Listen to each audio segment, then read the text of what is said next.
ఆ రోజు ఎండాకాలంలో కూడా రోజు నల్లొచ్చింది కదా, మరి వానకాలంలో నారాయణ ఖేడ్లో 3 రోజులకు ఒక్కసారి నల్ల ఎందుకు వస్తుందో ఈ రాష్ట్ర ప్రభుత్వం సమాధానం చెప్పాలి. రేవంత్ రెడ్డి సీరుతా కోస్తా పీక్తా ఏక్తా కాదు, నల్ల ఎందుకు వస్తలేదు నారాయణ ఖేడ్లో, దీనికి ముందు సమాధానం చెప్పు. గండ్ల వీకు నువ్వు సీరేది ఉంటే నీళ్ళు ఎందుకు వస్తలేవో అధికారులను గట్టిగా ప్రశ్నించు, నీ పనితీరులో చీరుడు చూపి. గాని ఇవాళ మనుషుల్ని చీరుడితే ఏమొస్తుంది? నువ్వు ముఖ్యమంత్రివా నువ్వేంటిది?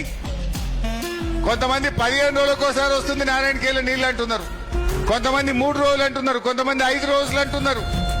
మరి ఈ పరిస్థితికి కారణం నువ్వు కాదా? కట్నీళ్లు పెట్టే పైలకి ఇచ్చిపోయినాం నీకు. మిషన్ భగీరథ ప్రాజెక్ట్ అంతా కట్టి 4 ఏళ్లు నడిపి 4 ఏళ్లు పబ్లిక్ నీళ్లు తాగినాక కదా నీకు ఇచ్చినాం. నీకు ఎందుకు నడప శాతం అవుతలేదు? ఎందుకు ప్రజలకు నీళ్లు ఇవ్వలేకపోతున్నావు అని నేను అడుగుతా ఉన్నా.